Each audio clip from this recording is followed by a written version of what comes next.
Bienvenidos a Patología Quirúrgica 1 con el Dr. Hugo Hatton Florentino.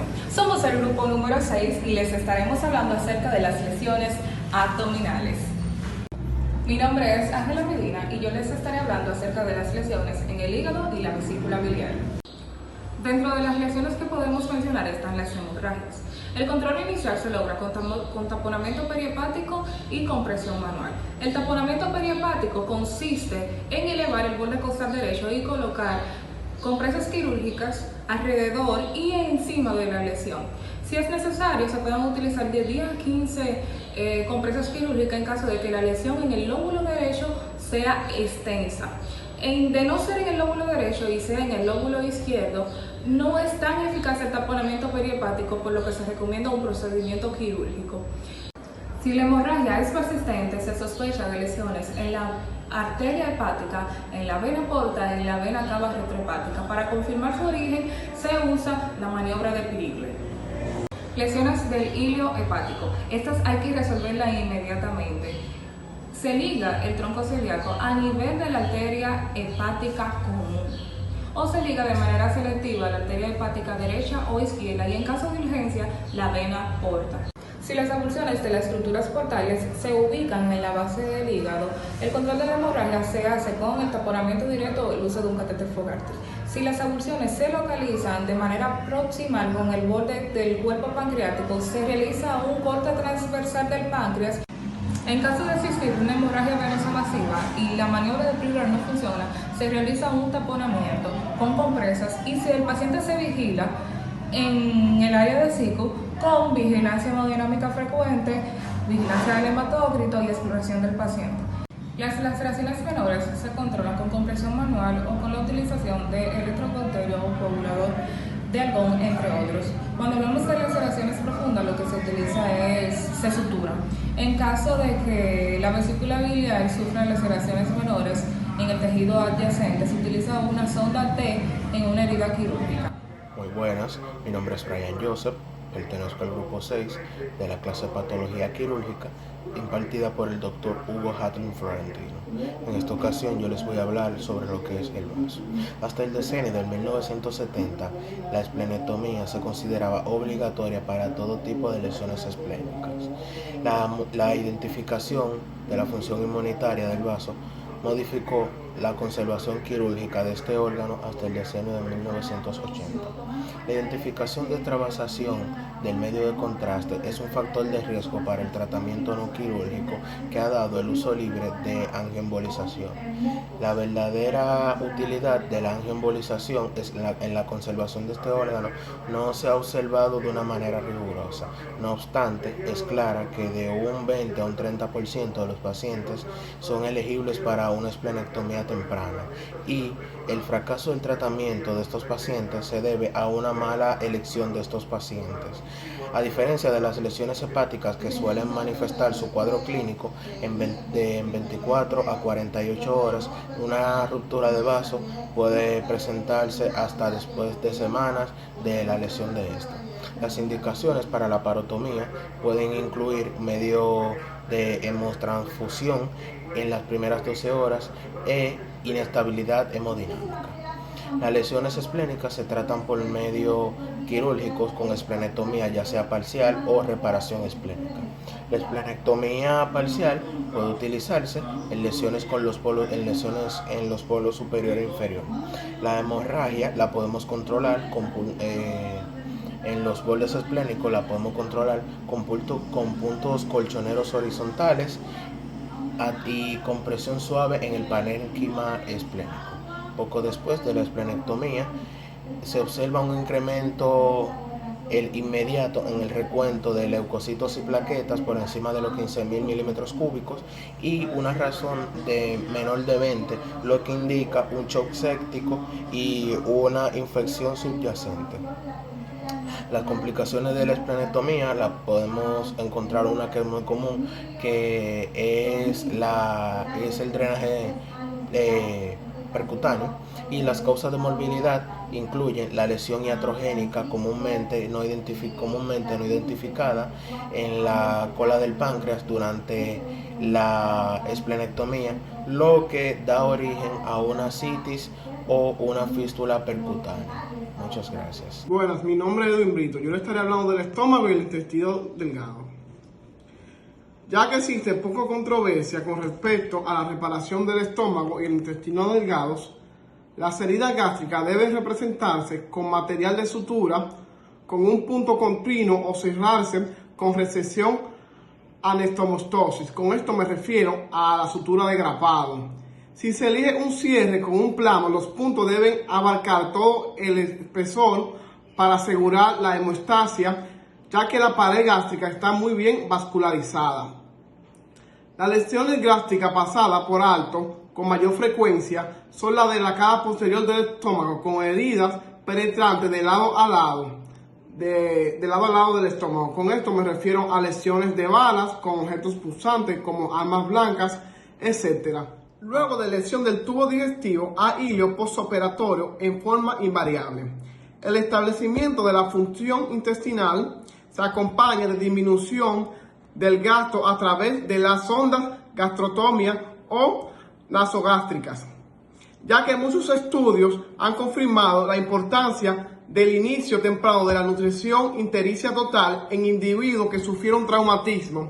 Con esta nutrición queremos lograr una reducción de complicaciones infecciosas en los individuos que tienen traumatismo en el estómago.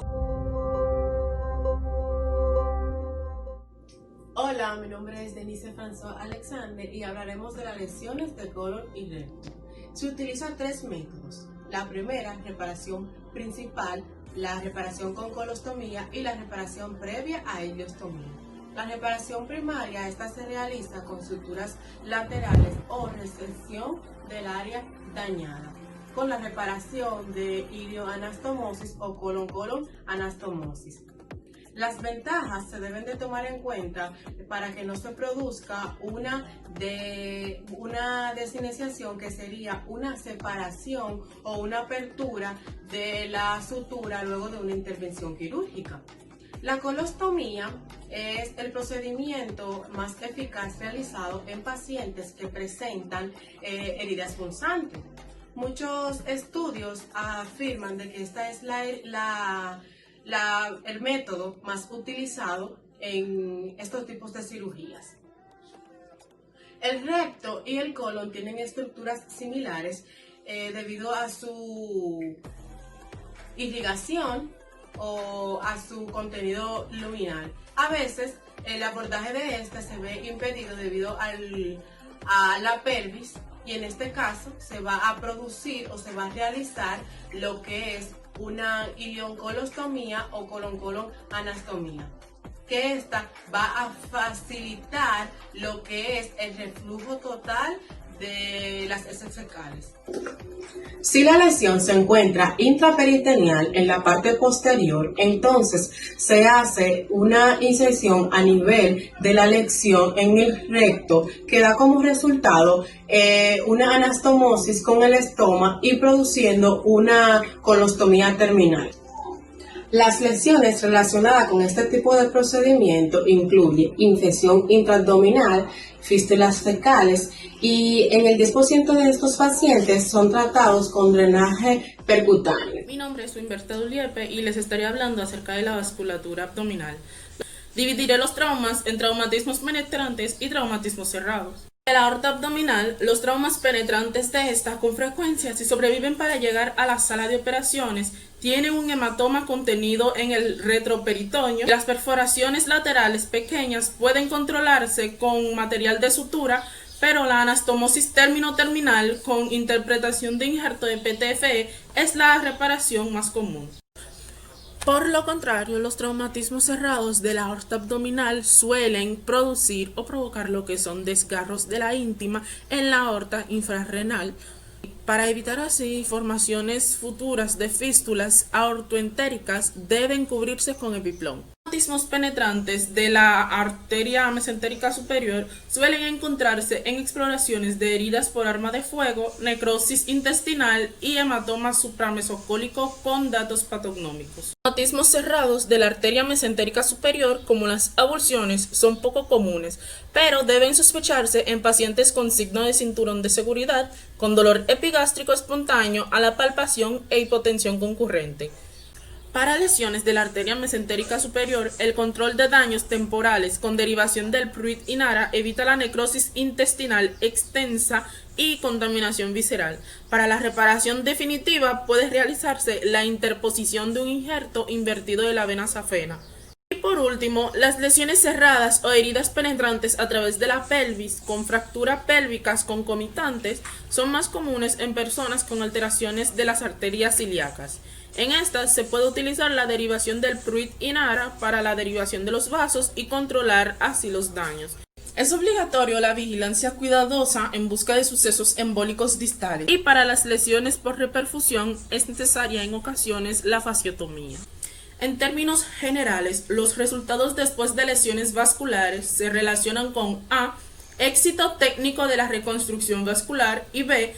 Lesiones concurrentes de nervios y tejidos blandos. Buenas, mi nombre es Luami Soriano y en esta oportunidad estaremos hablando sobre las lesiones en el aparato genitourinario y en el aparato reproductor femenino.